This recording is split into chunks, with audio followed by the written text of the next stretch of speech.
पहले तो कोई ये बताओ ये एपिसोड 23 है या फिर 22, क्योंकि एपिसोड 21 के बाद ये एपिसोड 23 डायरेक्ट रिलीज कर दिया गया है। जो भी है, एपिसोड की शुरुआत में हम देखते हैं एंशिएंट जियांग फैमिली को, जो कि अपने फ्लाइंग हॉर्सेस के साथ इस टाउन में एंटर कर रहे थे। अब उन फ्लाइंग हॉर्सेस को देख के तो लोग इतने एक्साइटेड हो गए कि जैसे कि गाँव में कोई BMW कार लेके पहुंच गया हो। तो इन जियांग फैमिली के फ्लाइंग हॉर्सेस को देख के टिंग टिंग भी अपने ग्रैंडपा को बुला के लाती है। कोइंसिडेंटली वो लोग भी सीधा रेस्टोरेंट के सामने आके रुकते हैं। तो फ्लाइंग हॉर्स से नीचे आके वो ग्रुप की लीडर रेस्टोरेंट ओनर से पूछती है कि क्या ये जियांग फैमिली है, जिस पे वो भोला भाला बन के हाँ कर देता है। तो ग्रुप लीडर के पीछे से एक लड़का यीफान को देख के कहता है कि तूने मुझसे झूठ बोला, तू तो कह रहा था कि इस टाउन में कोई भी जियांग फैमिली का मेंबर नहीं है। शायद वो ग्रुप लीडर ज्यादा समझदार थी, इस वजह से वो उसे शांत रहने को बोलती है। वो रेस्टोरेंट ओनर की तरफ देख के पूछती है, अंकल क्या आपके फादर का नाम जियांग जे था? ये सुन के तो रेस्टोरेंट ओनर भी सरप्राइज हो जाता है। वो कहता है तुम्हें कैसे पता? ये देख के वो लोग भी 100% श्योर हो जाते हैं कि हम लोग सही जगह पे आए हैं। ये जानने के बाद वो लड़की कहती है कि आप मिस्टर जियांग के डिसेंडेंट हो और वो हमारे अंकल थे।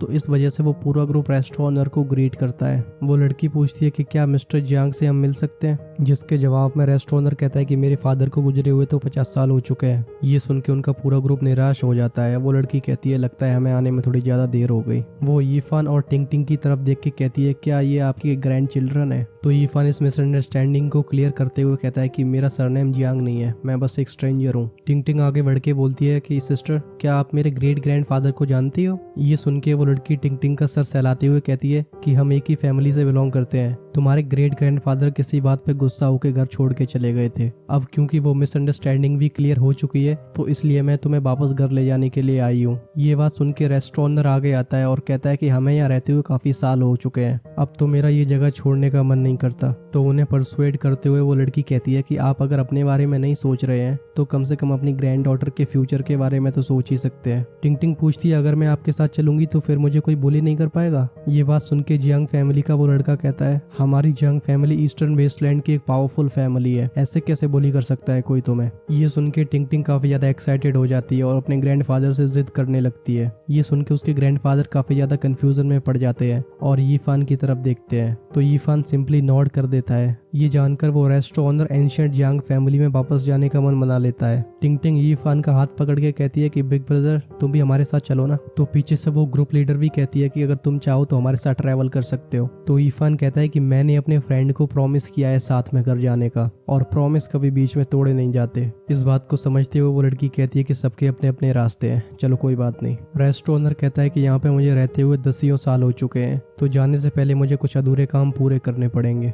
जिसपे वो लोग एग्री कर लेते हैं। सीन शिफ्ट होता है और हम रेस्टोरेंट ओनर को सामान पैक करते हुए देखते हैं। टिंग टिंग यीफान का हाथ पकड़ के कहती है बिग ब्रदर तुम मेरे साथ क्यों नहीं चल रहे हो? तो यीफान कहता है कि टिंग टिंग अब बड़ी होने वाली है और जियांग फैमिली में जाने के बाद और भी ज्यादा स्ट्रांग हो जाएगी, तुम अपने ग्रैंडपा का ख्याल रखना। तो टिंग टिंग कहती है कि जियांग फैमिली तो बहुत स्ट्रांग है, वो लोग मेरा और मेरे ग्रैंडपा दोनों का ख्याल रखेंगे। ये सुन के यीफान कहता है कि लोग बदलते रहते हैं, अच्छा यही है कि हम अपने ऊपर रिलाई करें। और तब तक रेस्टोरेंट ओनर की भी पूरी तैयारी कंप्लीट हो जाती है और वो लोग फ्लाइंग हॉर्सेस पे बैठ के जाने के लिए रेडी हो गए थे। जाने से पहले यीफान से वो ग्रुप लीडर कहती है कि लिटिल ब्रदर तुम्हारे पास कुछ ट्रेजर्स हैं, अपना ध्यान रखना। ये सुन के 2 जियांग फैमिली मेंबर्स आंखों ही आंखों में बात करते हुए चले जाते हैं। सीन चेंज होता है और हम यीफान को जंगल क्रॉस करते हुए देखते हैं। वो काफी तेजी से दौड़ रहा था, ऐसा लग रहा था जैसे कोई उसका पीछा कर रहा है। दौड़ते हुए यीफान सोचता है कि आई होप मेरी इंट्यूशन गलत हो। फिर वो एक पेड़ के पीछे छिप जाता है और कुछ ही देर में हम एक फ्लाइंग हॉर्स को आते हुए देखते हैं। उस पे हम एक जियांग फैमिली मेंबर को देखते हैं। वो कहता है छुपना चाहते हो, कोई बात नहीं, जहाँ तुम छुपोगे मैं उस पूरी जगह को ही तबाह कर दूंगा। ये कहने के बाद वो यीफान के ऊपर कई अंधाधुंध स्पीयर अटैक्स को लॉन्च करता है। हम कई पेड़ों को टूटते हुए देखते हैं। एक पेड़ के नीचे यीफान दब जाता है। दूर से इतने घने पेड़ों के बीच में किसी को आइडेंटिफाई करना इतना आसान नहीं था। तो वो जियांग फैमिली का बंदा काफी ध्यान से देखता है, लेकिन जब वो बंदा जाने ही वाला होता है तभी यीफान को न जाने कौन सी चुल मचती है, वो उस पेड़ को ब्लास्ट करके भागने लगता है। अब ये सीन देख के तो मेरे अंदर का सैडिस्ट बाहर आ जाता है।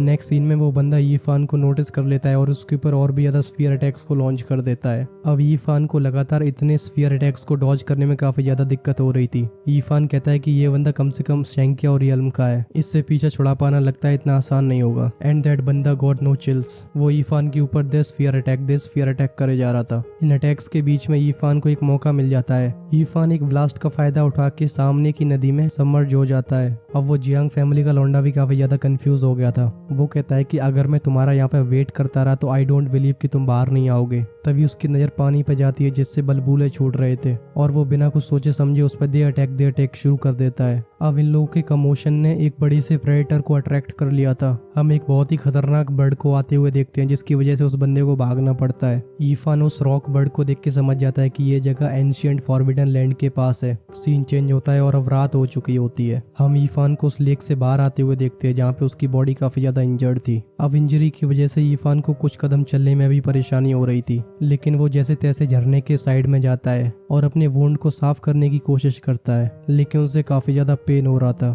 यीफान गुस्से में आके कहता है कि अगर मेरा कॉन्स्टिट्यूशन स्ट्रांग नहीं होता तो शायद उस स्वाम्प में काफी टाइम पहले ही मेरा पत्ता साफ हो चुका होता। अब यीफान ने जियांग फैमिली की इस हेट्रेड को अपने दिमाग में बिठा लिया था। सीन चेंज होता है और हम यीफान को कल्टीवेशन करते हुए देखते हैं। हम सीधे उसके सी ऑफ कॉन्शियसनेस में एंटर करते हैं जहाँ पे वो बोधी सीड ग्लो कर रहा था और बहुत ही जल्दी वो बोधी सीड नेचर का ऑरा अब्सॉर्ब करके यीफान के वुंड को हील करने लगता है। अब कुछ ही सेकंड्स के बाद यीफान का पूरा वुंड अच्छे से हील हो चुका था। ये देख के यीफान भी काफी ज्यादा सरप्राइज हो चुका था कि एंशिएंट स्क्रिप्चर इंजरीज को हील भी कर सकता है। सीन चेंज होता है और हम यीफान को दोबारा जाते हुए देखते हैं। तभी ऊपर से एक अटैक यीफान की तरफ बढ़ता हुआ दिखाई देता है, जिसे यीफान जैसे तैसे डॉज करता है और हम जियांग फैमिली के 2 गार्ड्स को आते हुए देखते हैं। यीफान ये भी समझ चुका था कि इन लोगों की कल्टीवेशन मुझसे काफी हाई है, इनसे तो मैं 1-to-1 फाइट में भी नहीं जीत सकता, तो 2 लोगों की बात ही अलग है। तो वो लोग भी अपना ट्रेडिशनल डायलॉग मारते हैं कि अगर अपनी जान बचाना चाहते हो तो हमें अपने पूरे ट्रेजर्स दे दो। यीफान कहता है कि मैं तो एक नॉर्मल इंसान हूँ, मेरे पास क्या हो सकता है। तो वो गार्ड बोलते हैं कि तुम बहाने बनाना बंद करो, हमारे यंग मास्टर का स्पिरिट बीस्ट ट्रेजर्स की स्मेल को दूर से ही पहचान लेता है। वो गार्ड्स कहते हैं कि तुम अगर अपने ट्रेजर्स को अपने सी ऑफ कॉन्शियसनेस में भी छुपाओगे